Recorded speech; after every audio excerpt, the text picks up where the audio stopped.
অগ্নিকাণ্ড, আমরা কোনো ভাঙচুর কোনো কিছুর জন্যই আসিনি। আমরা আসছি সাধারণ শিক্ষার্থী হয়ে, সাধারণ চাকরি প্রার্থী হয়ে যেন আমরা আমাদের ন্যায্য দাবিটা পাই।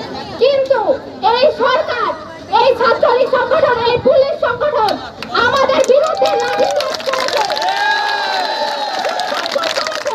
আমাদের কি দোষ ছিল? আমরা আমাদের অধিকারের দায়, আমরা যাতে আমাদের অধিকারটা আদায় করতে পারি, আমরা শান্তিপূর্ণভাবে আন্দোলন করতে চাইছি। তারা কি করছে? আমাদের মা বোনের গায়ে হাত দিয়েছে। আমার মতো মা বোনকে ঢাকা ইউনিভার্সিটিতে দেখেন কিভাবে রক্তাক্ত করেছে এরা। কেন করেছে? আমরা কি দোষ করেছি? আমরা তো শান্তিপূর্ণভাবে চেয়েছিলাম যাতে আমাদের দাবিটা আদায় হোক, কিন্তু এই সব ক্ষমতাধর ব্যক্তিরা আমাদের উপর লাঠিচার্জ করে, আমাদের উপর গুলিবর্ষণ করে। কেন করবে?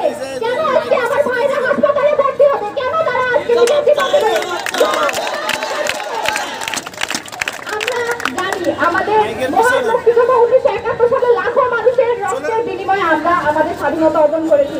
আমরা অবশ্যই তাদের মন থেকে শ্রদ্ধা জানাই, কিন্তু তাদের যেরকম সুযোগ সুবিধা দেওয়া হয় আমরা অবশ্যই সেটাকে সাপোর্ট করি এবং আমরা চাই তারা আরো এর থেকে ভালো কিছু করুক। তারা অর্থে দিক, তারা প্রয়োজনে আরো অনেক সুযোগ সুবিধা দিক, কিন্তু কোটাটা কেন ভাই? আমরা তো সাধারণ চাকরি পরীক্ষার্থী। আমরা যারা চাকরি পরীক্ষার্থী, দেখেন আপনি কোটার বৈষম্যটা দেখেন। আজকে যদি 100%-এর মধ্যে 55% বা 60%, 70% কোটা দিয়ে মানুষ চাকরি পায়, তাহলে আমরা কিভাবে চাকরি পাবো?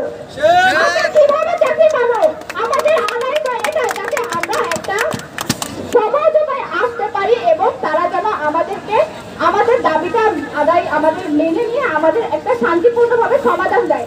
কিন্তু তারা কি করলো? তারা গতকালকে রাত্রে জাহাঙ্গীরনগর বিশ্ববিদ্যালয়ে আপনারা নিশ্চয়ই দেখেছেন কি অবস্থা করেছে। কালকে আমাদের ভার্সিটির মেয়েরা, প্রতিটা মেয়ে ভয়ে তারা